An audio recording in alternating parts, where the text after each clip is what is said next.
Coming up next on Twitch, This Week in Computer Hardware, a GeForce GTX you should avoid, Lucid Hydra, Universal 3D glasses, SSDs for the Macbook Pro, quiet GPUs, and AHCI help. Coming up next on Twitch. Netcasts you love. From people you trust. This is Twitch. Bandwidth for Twitch is provided by Cachefly at CACHEFLY.com. This is Twitch, This Week in Computer Hardware, episode 111, recorded March 17th, 2011, the negative episode. Businesses of every size use MailRoute. One user, 50,000 users, it doesn't matter. MailRoute will protect you from spam and viruses, simplify your life, and make your email usable again. Visit mailroute.info for more details.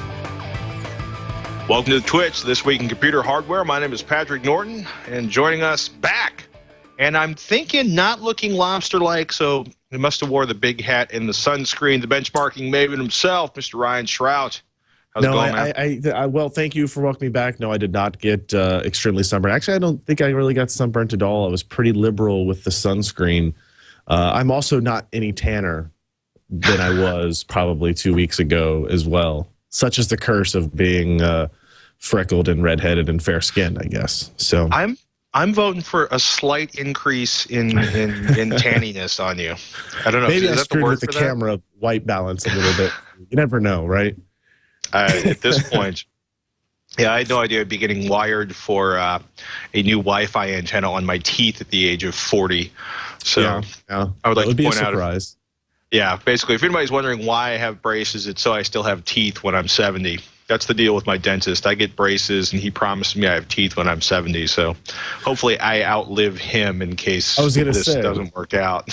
Right. I was going to say, if he retires in 10 years and moves to Jamaica or something like that, you know, he might have trouble tracking him down. So not far enough away, man.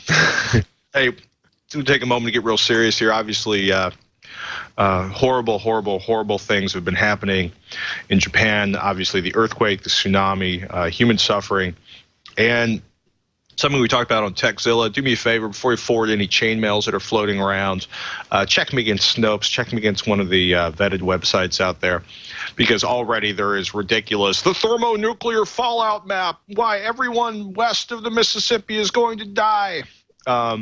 Just do us a favor and try to stop that stuff in its tracks, because there's nothing worse than finding a bunch of people who are perfectly reasonable in any other way forwarding along truth, because everything written in an email is truth. Right. Because I find that maddening, and two, even some of the most scientific, facts-based, hardcore, I am engineer on a stick kind of people I know are freaking out in the wake of the problems with the storage pools and obviously the reactors at Fukushima in China. And I also got to say, much respect to the engineers that have been, I think they've been pulled out, they've been dropped back, but you got to say, you got to believe the math and you got to believe in your job if you're willing to sit next to a nuclear reactor and a pile of spent fuel rods with fire hoses and portable pumps dumping 30 tons of water onto an hour to keep that stuff cool. So, you know, keep them in your thoughts and prayers if you have a moment to spare, because that is pretty hardcore, people. That is engineering at its finest. And indeed, do yourself a favor, you know, if you have data that you can't afford to lose, back it up somewhere other than in your house. This is the most over-the-top, ridiculous example we've seen since Katrina, where pretty much out of nowhere, I mean, other than that guy who shows up on CNN going, I predicted this in a paper I wrote my freshman year of college. My folks live on a barrier island of the Jersey Shore. I live in earthquake country. Turns out I live like a half block from the tsunami induction line here in Alameda, California. You know, that's nice to learn. Yeah, apparently, like, you know, a block over is going to be leveled, but my house will still be here. But of course, that's assuming the earthquake doesn't take the house. I bring this up. I've lived in tornado country. I've lived in forest fire country. Apparently, I'm too stupid to live in a flat part of the country where the earth doesn't doesn't try to kill you. But even there, you can have a fire. Your computer can be stolen. You can have something like what happened to a friend of mine where the electric company accidentally ran 440 volts across the 120-volt circuit into his building and destroyed everything that attached to the electrical supply, including the stove. So do yourself a favor. You got precious data, back it up, and preferably back it up. The most important stuff, make sure you back it off remotely online or just somewhere that isn't where you live. Now, indeed. Let's get cheerful and start GPU. Let's fire up more GPU conversation. MSI GeForce GTX 550 Ti, the 1 gigabyte Cyclone OC review. Yeah, so this is another new GPU release. Last week, I assume you and Robert discussed the monstrosity that is the Radeon 6990, right? We thought of it as sort of a giant ball of awesomeness.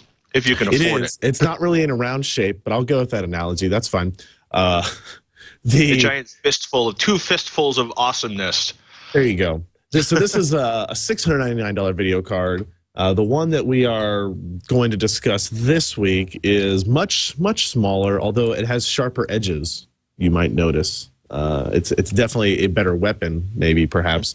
It's also a much less expensive GPU. This one will sell for about $150. It is a new GPU release from NVIDIA, so you'll see, MSI, ASUS, EVGA, all those types of guys. The same people are used to saying we'll all have cards based on this particular GPU. What's kind of new about this is it's the 550, so it's lower end. It kind of compares to the GTS 450 when it was released sometime last year, early last year, I guess. It has 192 processing cores, stream processors, whatever you want to call them. They run at 900 megahertz, gig of memory. Only has a single 6-pin power connector required on it, so that's good. It's kind of a, your low power option that way. It does support SLI still, 2-way, not 3-way. And they're kind of going with the standard 2 dual-link DVI and 1 mini HDMI output connection on it still. The card itself seems like it's a low-price card, $149. The problem for NVIDIA with this particular release is we weren't very impressed with it because they were kind of coming out of the gate saying, look how much faster the GTX 550 is compared to the GTS 450. And also, we are faster than the Radeon HD 5770. So the first thing there is they were like, okay, we're 28% faster than the GTS 450. Good. We kind of expect that. We don't want you to release a 550. You're 100% faster than a rock. Right, exactly. It's an old graphics card. You should be faster. Right. If it's not faster, then we definitely have a problem. Their comparison to the Radeon HD 5770, while still selling and very popular, it no longer sells for the $150 price range. You can get those cards for $120 or so. So that's a difference of about $30, which isn't a whole lot. But when you're talking about this type of price range, the $150 price range, $30 is 20% of the total cost of the card.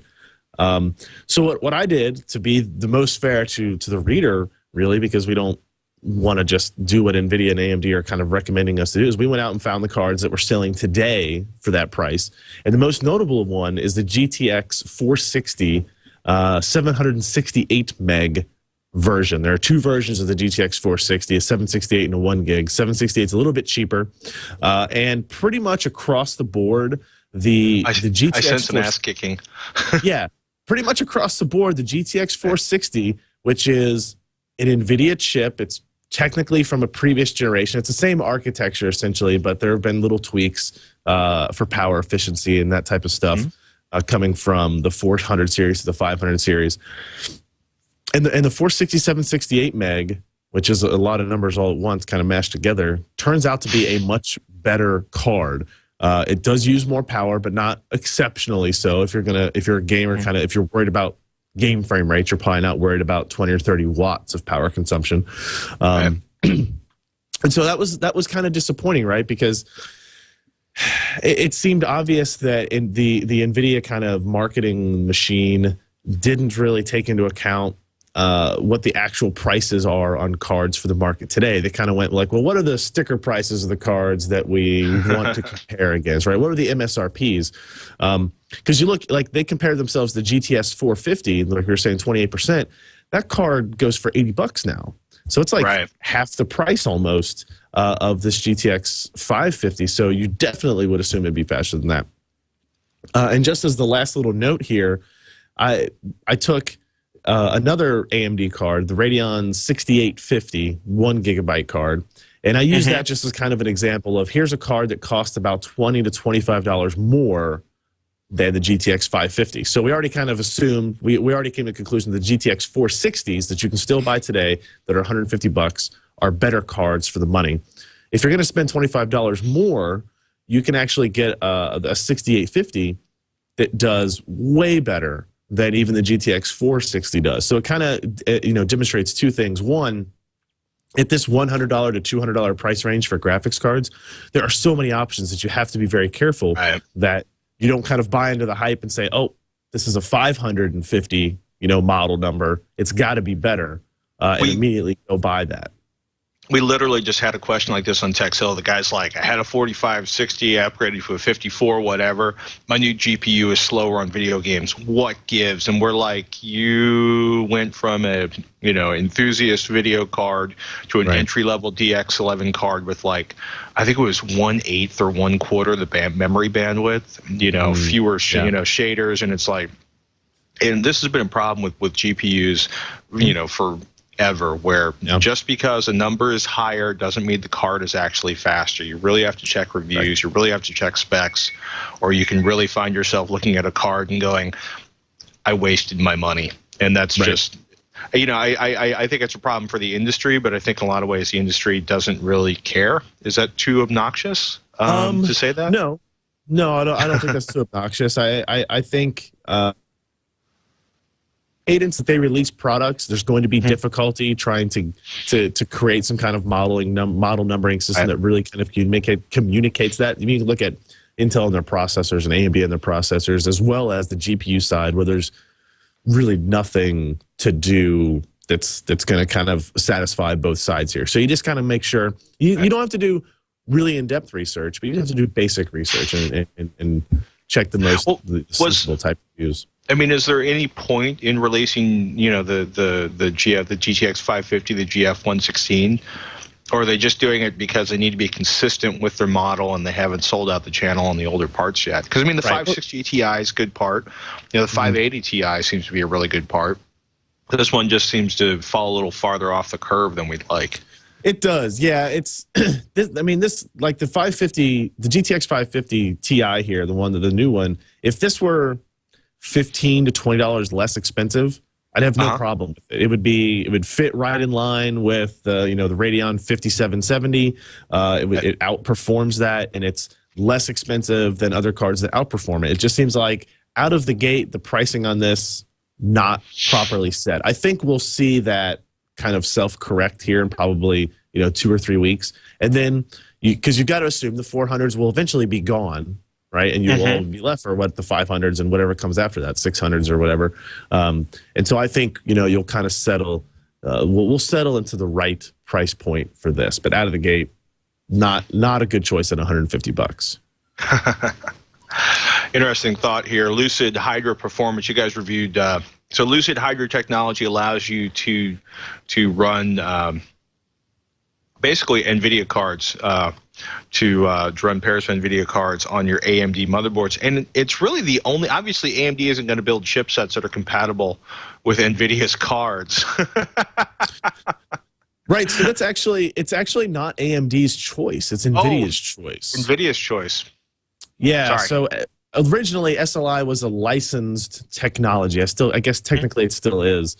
But at one point, it only worked on NVIDIA chipsets, and NVIDIA only made chipsets for AMD, and then they made it for AMD and Intel, and everything was great. And then they left the chipset market, and that was going to be an issue. And then they decided, okay, well, we figured out how to make it work on Intel chipsets. There's no technical reason to keep this from running on AMD other than kind of NVIDIA's stinginess towards the market in that way. Right. I think things are kind of shifting over. Like I want to say in the not too distant future that we will have that ability, SLI and AMD motherboards. But today, no, you cannot. Is it a great loss? I think so. I think it's just one of those things that a consumer shouldn't have to think about. You know, you can make your CPU and motherboard and platform decision completely separate than your GPU decision, right? Am I going to get, if I'm going to get an AMD system or an Intel system? Okay, made that decision. Now, what graphics card am I going to get? Am I going to get an NVIDIA 560? Am I going to get a Radeon 6850? Well, if you decide on the AMD side, it almost behooves you to go to the AMD side if you even think in a remote chance that you're going to want to do multi-GPU scaling, because you don't have the option to do that with NVIDIA's products. So I think it's kind of a downer. I mean, AMD is not the biggest enthusiast seller as well. So if it were 50-50, I think NVIDIA would definitely be licensing or allowing SLI to run on AMD platforms. But because Intel is still so dominant in the market, they're kind of okay with just addressing that section of it. But the Hydra technology on this, I'm not going to go into too much depth on this, but definitely go to PCPer.com and check out the review that Josh wrote up. The promise of Hydra was completely GPU independent, CPU independent, multi-GPU scaling, as long as you had a Hydra chip on your motherboard. So you could install a GTX 550 plus a Radeon 6850 and get performance that would, combine the power of both of those GPUs. Or you could do two identical NVIDIA cards, or you could do two non-identical NVIDIA cards. Same thing with AMD. So right. The theory has always been spectacular, right? For the enthusiast and for those of us in the industry that are like, wow, this would solve so many problems if it worked, and we could get everything kind of running in this unique ecosystem. The problem is now that we're, I guess, at least a full year into product availability with Hydra technology, it still just doesn't work very well. It's a better theory than reality. Yeah, well, unfortunately, that's the case. I mean, Josh here tested quite a few games, Dirt 2, Far Cry 2, Fallout 3, Lord of the Rings Online, Metro 2033. We tested them with both two AMD cards, two NVIDIA cards, an AMD and NVIDIA card. And there's really only a couple of titles out of that collection that really scaled very well. If you look at, excuse me, one of the titles that I thought we would have been less likely to see, Lord of the Rings Online is one where Hydra actually outperformed what Crossfire could do. So Hydra multi-GPU with two AMD cards actually performed better than what Crossfire could do with two GPUs. And that was kind of like one of those promises of Hydra that has always, been there but never really delivered on a lot of titles. I mean, if you don't support... That's kind of the exception that makes the rule in that case. Yeah, it is. It is. And it's really disappointing because, like I said, I mean, it's a really, really good idea. But if you're going to have to pay extra or specifically hunt out motherboards that implement Hydra technology on them, we want to be able to say, yeah, it's going to work for most of your titles. It's going to work for a lot of your games, or it's going to work for everything. You can always revert back and just use a single GPU, but then what's the point, right?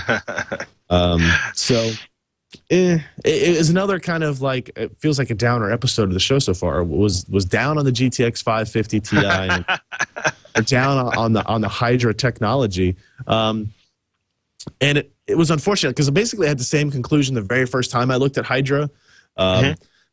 It worked in some instances, and other instances it didn't. And we were since it was the first kind of look at it, we were very hopeful. We were thinking, okay, give them 3 months, give them 6 months, they'll have this working. Well, it didn't happen, and at this point, we're kind of out of patience, I guess. That's a bad place to be. Yeah, it is. Interesting move for OCZ Technology, right? One of the premier SSD vendors out there, going neck and neck or toe-to-toe or fist-to-fist with Intel. They've acquired Indalinks, which is kind of a peculiar purchase because OCZ's kind of rates their performance heights using SandForce controllers on their solid-state drives. And basically, essentially, depending on how you want to do the math, either IndieLinks owns 10% of OCZ or OCZ brought out IndieLinks. Right. And it's interesting. Alan Malventano, who's the PC per SSD expert, checked in on the webcast. OCZ does not plan on dropping other controller technology from their lineup, i.e. SandForce and Vertex are not going anywhere. IndieLinks will continue to supply their controllers to other SSD makers, i.e. OCZ competitors. IndieLinks has newer controllers in their pipeline. And, quote, the acquisition will enable OCZ to implement IndieLinks chips at close to the cost of the die, which is significantly cheaper than presently available. This will increase OCZ's margin on those SSDs as well as to help drop prices in the future. And I think part of that is if you're Intel, you are a gigantic organization with relatively limitless resources, more fabs than you know what to do with, the ability to produce more chips than probably any market can consume if you really want to, press things and, roll, max things out. And it's got to be tough for somebody like OCZ, who is in this case the David to Intel's Goliath.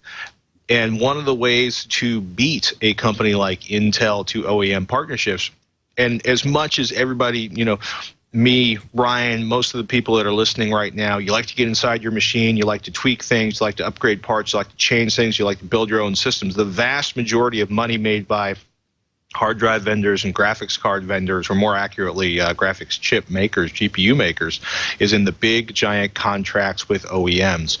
Dell, HP, you get the idea, Apple, whoever it is. So this is an interesting thing that maybe one of the big reasons for doing this isn't so they can control the intellectual property that IndieLinks has, but so literally that they can have at least one way to undercut the cost of their drives to be more competitive with large OEM contracts. Strange. And as you pointed out, PC Per pointed out in the article, this came out of nowhere. No rumors, no burbling, no background conversations, no weird mentions at CES. It was all of a sudden like, boom. By the way, we bought IndieLinks. It was kind of out of left field. I mean, IndieLinks is not. They're a good SSD controller manufacturer. Their products are good. They're not the fastest. They're not SandForce speed, but they could have other products kind of in the pipeline here that would be on that kind of level, I guess. So the comments there that you quoted from the story, where they said they don't plan on dropping other technologies, they still continue to plan to supply IndieLinks to other vendors. That kind of there's still some things in the air. Like some people were tweeting back to me earlier in the week when this story broke. Is this good for consumers or is this bad for consumers? I think in general, you have to kind of believe that this is going to be bad for consumers, because I believe that OCZ will keep making SSDs from other vendors because they want to be top performance for the consumer, right? They're still going to have SandForce unless they're so confident that IndieLink's next controller, the next barefoot controller, whatever it's going to be called, is going to be able to keep up with SandForce. I believe they will keep with the other controllers. However, I don't believe the fact that IndieLinks will continue to supply it to other SSD makers for a couple of reasons. One, would OCZ like to enable competition, right, which is what they would be doing? Would they want to sell that controller that they now own to Corsair, Patriot, those guys to rebrand and resell? And if you're Patriot, Corsair, and those guys, do you want to buy a controller from a company that is your competition that you are then, helping them stay alive, that you're giving them profits and that kind of stuff? I tend to be on the side that thinks eventually, not immediately, maybe not even in the first year, IndieLinks will be kind of exclusive to OCZ branded drives, which just my initial thought is that's bad for consumers.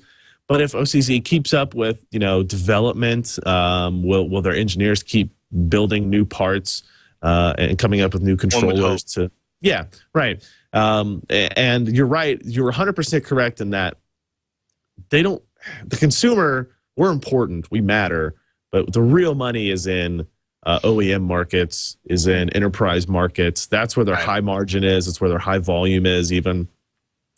So if this helps them even for the next 24 months make a lot of money in that area, then it seems to make sense. So I mean, it's kind of an interesting move. I don't think it will affect anything in the immediate time frame, but I think it will be more interesting perhaps than the initial announcement. It seems so. Yeah, we usually expect and maybe it's kind of living in a post Apple recovery iPod kind of a world, as you expect big announcements like this for them to be like, and we've got the super widget, and there was no super widget. It was just like, we bought these guys, and here's the deal, and move on. We'll talk about it later. Right. Another kind of unexpected thing that's been getting some coverage. CNET was writing about this. Shogun Gamer did a review of them. The Expand XP AND 3D glasses, universal active shutter 3D glasses. Expand's goal. Expand, you probably never heard of them. I'm pretty sure they're making the glasses for Vizio and Panasonic's televisions. But the idea is that you will be able to adjust these glasses. And what was interesting is the guys from Shogun, ShogunGamer.com, took a pair of the glasses with them to the 2011 Consumer Electronics show floor and basically looked for every 3D television they could find and tweaked them, adjusted them until they synced up with the television.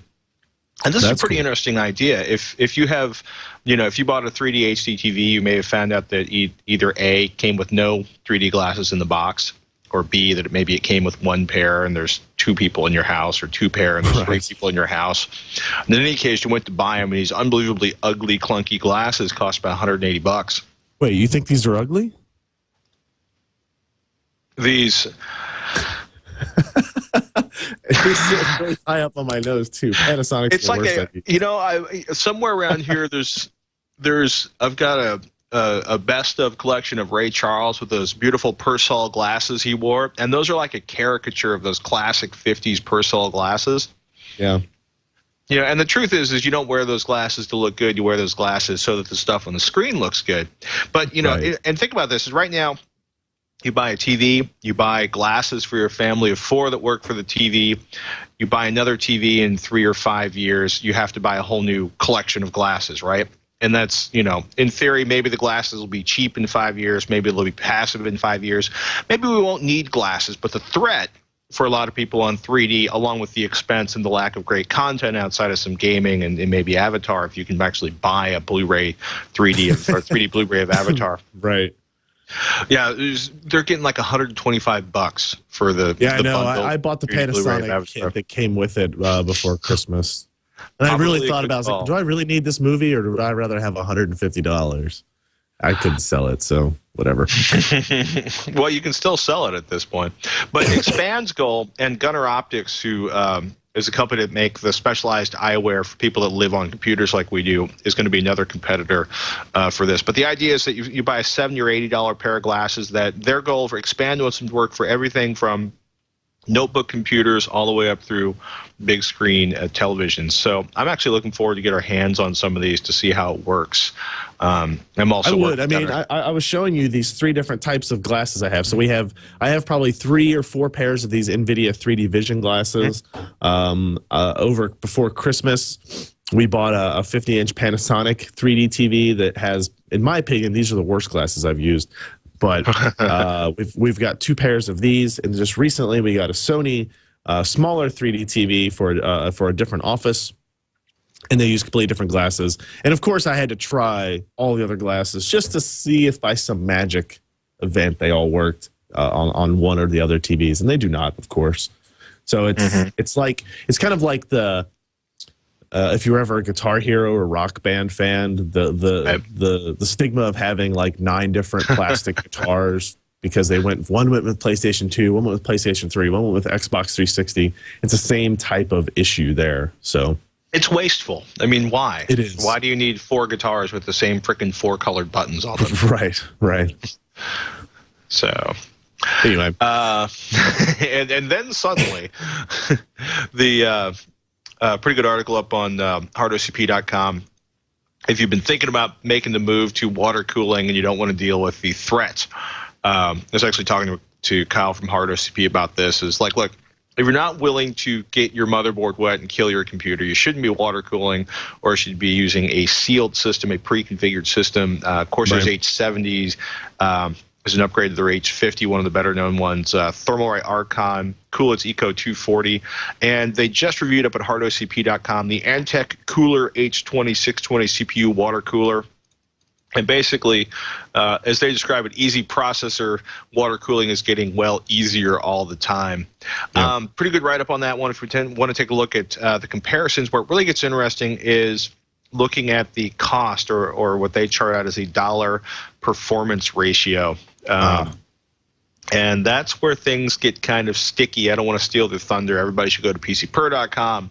Everybody should go to hardocp.com, read the articles that we talk about. But if you're thinking about water cooling and thinking about using a pre-assembled kit, check this out on hardocp.com, their review of the Antec Cooler with the umlaut, K-U, and with the umlaut, I was going to say, we should probably spell that. Yeah. K-U-H-L-E-R, since probably no one wants to go through the weird manipulations to get an umlaut over their U. Antec Cooler, you will not get that product, would be my guess. No, so you will get everything under the sun, but the usual pretty thorough review on that one. Check that one out. Should we take a moment to thank one of our lovely sponsors? We definitely should. Before we jump into our emails, we will take a moment here to pause, collect our thoughts, and thank MailRoute. MailRoute.info to be specific. Businesses of every size are using MailRoute. If you've got one user, you've got 50,000 users, it doesn't really matter. This service will protect you from spam and viruses, simplify your life, and to make your email usable again. It's a secure hosted service that filters virus and spam for companies of any size. It eliminates viruses and spams, eliminates viruses and spam, reduces the load on your email servers, lowers your cost, and makes your email usable again. Typical MailRoute customers see a 95% reduction in their inbound email volume with virtually no false positives. Leo's been using MailRoute for quite a long time, more than 6 years, actually. Tom Mayer started using MailRoute, and now he can use domains that he'd been given up on as being basically hopeless. Tom Johnson's the founder and CEO of MailRoute, started one of the very first companies, FrontBridge. It was acquired by Microsoft in 2005 and is still offered as a Microsoft Exchange hosted service. Tom wasn't done, though, had too many good ideas, and he couldn't stand to see go to waste, so he started MailRoute, his next generation service for filtering email with a level of accuracy and a price that's unmatchable. There's nothing easier for mail filtering than MailRoute. There's no hardware or software you have to install. It's just sign up with MailRoute and then change the MX records of your domain to start the mail flowing through MailRoute servers, and they do all of the work for you. If you want more information, and obviously you're going to want it, visit mailroute.info to sign up. As a Twit listener, you'll receive 10% discount for the life of your account. Small business accounts start at just $2 per user per month for 10 users.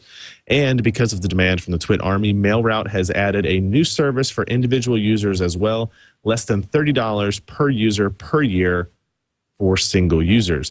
Visit mailroute.info and sign up for the visit mailroute.info to get more information. You can sign up with the email filtering service that Tom and Leo use. And we thank them for their support of This Week in Computer Hardware. If you want to send us an email, the address is twich@twit.tv. That's TWICH, no TWITCH. Some people have been confused by that. This Week in Computer Hardware, twich@twit.tv. We're going to jump into a handful of emails today, starting with one from Michael about sticking it out with Core 2. He says, so I just bought a used GTX 460 1GB, card we were just referencing, to replace my seriously aged 8800 GTX. The system I'm throwing it into is an E6750 clocked at 3.2 gigs, 2 gigahertz with 8 gigs of DDR2 800. I'd like to be able to game comfortably. His resolution is 1680 by 1050 for the next 6 to 12 months before building a completely new system. Can he get by with just a graphics card, or is there any serious value need in going up to a Core 2 quad? I've looked at everything from a Q8400 to the Q9550, but without a frame of reference, I have no idea if these are worthwhile upgrades. I know more and more games can utilize 4 cores. My fear is sinking too much cash into legacy architecture for marginal performance improvements. I'm also stuck in DDR2, although the real-world implications of that is likely minor. So yeah, that's actually a very good question. I'm curious though. I don't have any kind of numbers offhand. Going from an 8800 GTX to a 461 gig. So the 8800 GTX is probably the top graphics card of that generation, of that 8000 series GeForce products, and the 460 is kind of like a mid-range, but several generations later. It's probably still, the 460 is probably still faster. Plus, you get DX11 support, that type of thing. If you're looking at a game at 1680 by 1050, which is a pretty modest resolution today for desktop gamers, I think for the next 6 to 12 months, your processor is probably going to be just fine. Yeah, a lot of games are taking advantage of more than 2 cores, but I still don't think that they're going to place a huge bottleneck on your system. Some games will. If you're looking at like Civilization 5, I've heard some the new Total War game, Shogun 2, I think that just came out. You can expect those types of games, a lot of RTS-style games, anything with lots and lots of characters on screen at one time, StarCraft 2, that type of thing. They do use the CPU fairly heavily, but I think that processor is a little bit old, but I agree. If you're going to build a new system in 6 to 12 months, I would go ahead and wait. I think you'll be fine with your GTX 460. You know, we'll have Sandy Bridge will be completely out and about now. It already is now, by the way. Those B3 revision motherboards are out. So you'll still be able to do that. And I don't think, you know, spending $200, $300 on a new processor, I don't think you're going to see the benefit there. You know, I think you'll see more benefit out of your $160 or $180 graphics card upgrade that you already went ahead and did. So I would recommend staying where you're at for now, especially if we're just talking about a 6-month wait. Oh, I think we muted Patrick, or Patrick muted himself. Sorry. I was like, yeah, waiting 6 months. Like, it's just spending $300 to wait 6 months and to buy Core i7 or whatever else might be available by then. It just seems like a waste of $300. You know, unless you are playing one of those games that desperately needs 4 cores, in which case I still think you should pocket the $300 for another 6 months and buy a much better CPU when you get there. Per has an interesting question about MacBook Pro 13-inch. He's got the 5400 RPM hard drive in it. From your show and everywhere else, you hear that an SSD is a must for increasing general snappiness and joy using your computer. I've looked around on forums on the web, and it seems that a lot of people are having issues with third-party SSDs in their MacBook Pros. He'd rather avoid the SSD from Apple, as he hears they're rather slow compared to newer models. What are your recommendations for a 128GB SSD for the new MacBook Pro? Love your show, and greetings from Denmark. I don't think, I mean, a year ago, I think there were a lot of problems happening with MacBook Pros and SSDs, and they were kind of random. I mean, like, yeah, I think like Patriot was having 50% fail rates on MacBook Pros. There's a really great Exempts Sinful Syndication. I think he does this great thing where he went through like, I think 4 or 5 different SSDs before he got one to properly, not just install and get recognized, but actually install OS 10 on it. Right. You know, if you absolutely positively want something that works, buy it from Apple. I'm a big fan of Otherworld Computing. They do some really good stuff. Anything Otherworld Computing sells you should work on a MacBook.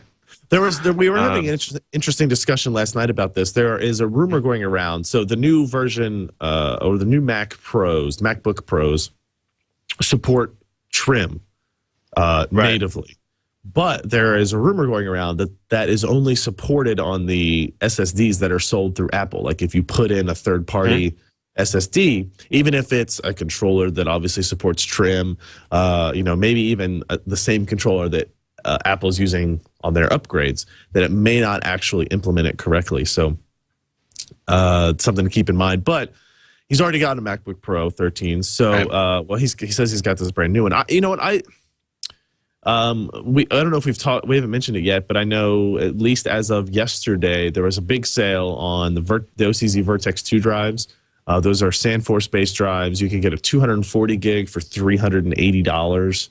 So that's like $1.58 per gig, something like that. And I know you can get the 120 gig version for I don't know. I don't want to quote the price there, but it was a similar price per gigabyte. So it was a pretty good sale on those. We've used those drives in lots of different systems here and have had no problems. So if you're looking for a specific recommendation, there's one of many for you. Oh, we got an email. Go ahead. Oh, no. All right. We got an email from Rick about ACHI. I might have typed that wrong. AHCI and reinstalling. During last week's show, you guys stated you have to reinstall your OS after enabling ACHI. I kept wanting to say that wrong. This is not true. Microsoft has released a workaround where you can install the AHCI drivers before enabling AHCI on the BIOS, thus allowing you to reboot properly. And he has a link here to a support.microsoft.com/KB/922976, which is a new bit of information for me. This has never been like kind of officially supported by Microsoft at any point. But it looks like they have kind of come around. It's interesting. This is like at PC Perspective Forums, we actually have a thread that I have also looked up here.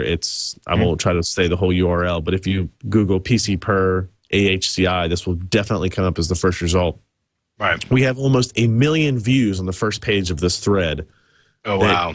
That it's been Googled to death, right? And it's how to enable AHCI mode after installing Windows. And this thread has been around and updated since 2007. It's gone through many revisions of what operating system you're using, all that kind of stuff.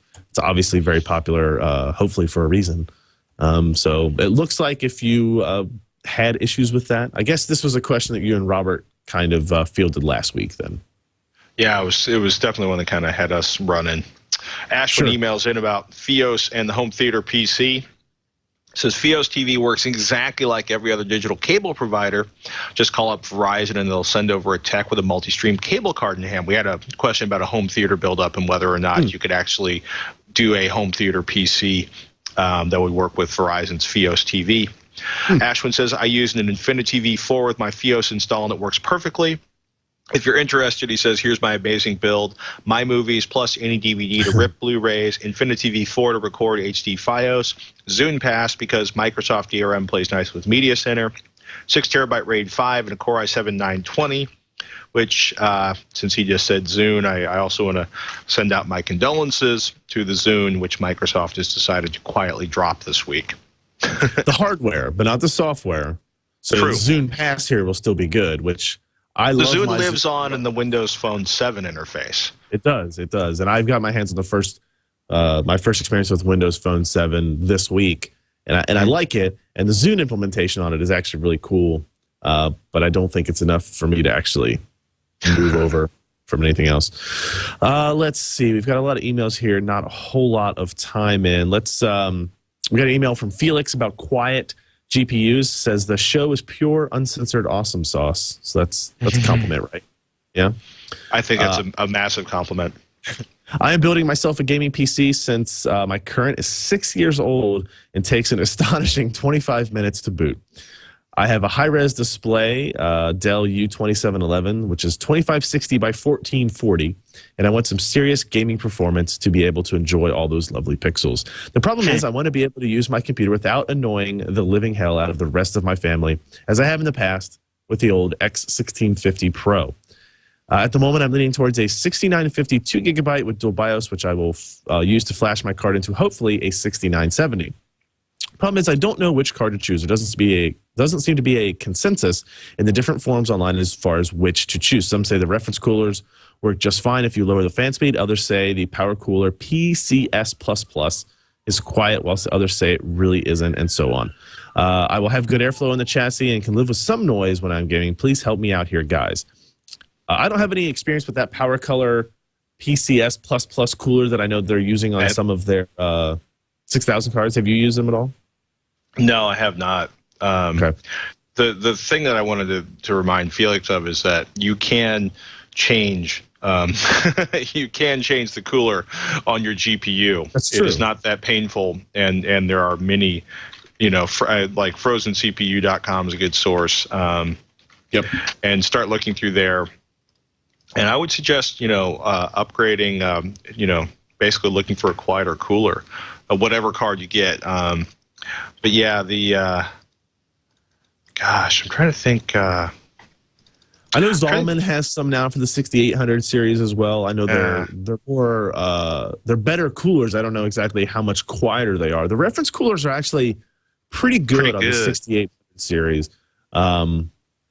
6800 and 6900 series actually. The 6900 series cards use vapor chamber coolers because the 6900 GPU I can't remember the code name, but the 6900 GPUs do get hotter than the 6800s. So and especially if he's talking about flashing a 6950 to a 6970, I don't know what that does to. I think that the cooler really will be able to handle it, but the BIOS is probably not set up for the temperature scales then of a 6970, which is just more cores. So that might actually make it a little bit louder than what you would get if you just used that standard stock reference. But I mean, in general, most of the time, the aftermarket coolers are going to be a little bit better. Otherwise, what's the point of using them? You know, this MSI card, although I dogged the 550 GPU, this cooler is actually very, very efficient. It's about 20 degrees Celsius cooler than the reference one that I used. And it's about the same noise level. So you get one or the other. Either they're going to make it massively more efficient or they're going to make it quieter most of the time. So if it's the same price, I say try the Power Color. Why not? And if you're feeling crazy, this is also, like the first thing that came up for 6950 is a pair of 6970 EK Radeon HD liquid cooling blocks. Nice. Which at $107 a pop for the entry-level one. But that will be relatively quiet, and it will be extremely cool for your GPU. Not cool like, you know, I am so hip, I have braces, but cool as in keeping the thermals down. You just have to, you know, known compatibility, Power Color PCS HD 950. I'm telling you, this may be the call for you to take up water cooling, Felix. You have time for one more, or should we wrap it on that one? Is there one in particular you're looking at here we can get to? There was somebody commenting about the G5 discussion you guys had last week. I don't know if that's... Oh, actually, I'd love to do that one. Okay. Gareth writes in, we're talking about somebody wrote in, they had a G5, and they're like, can I salvage the G5? Can I use the parts, or should I just rip the guts out and start all over again?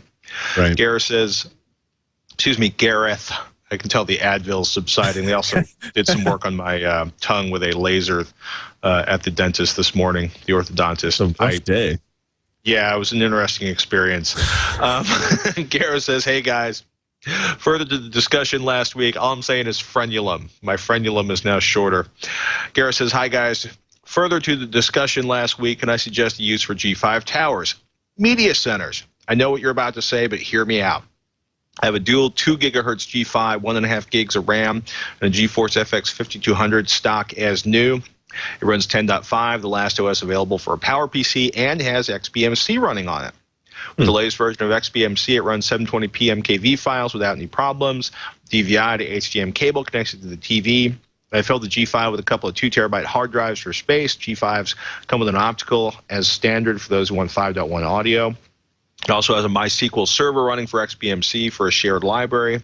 Firefly Media Server for my music as an iTunes Share Airfoil speakers so that I can run remote speakers, and serves media up to my jailbroken Apple TV 2, which runs XBMC amazingly. It also runs iTV to act as my PVR. Remote Buddy allows me to control it all from a Wiimote. It may not play back 1080p. However, a better graphics card may do it. But there isn't a lot of that. It may not be the fastest or most power efficient, but it does what it needs to do. If you have the space to store the tower, it's worth doing. On one hand, interesting.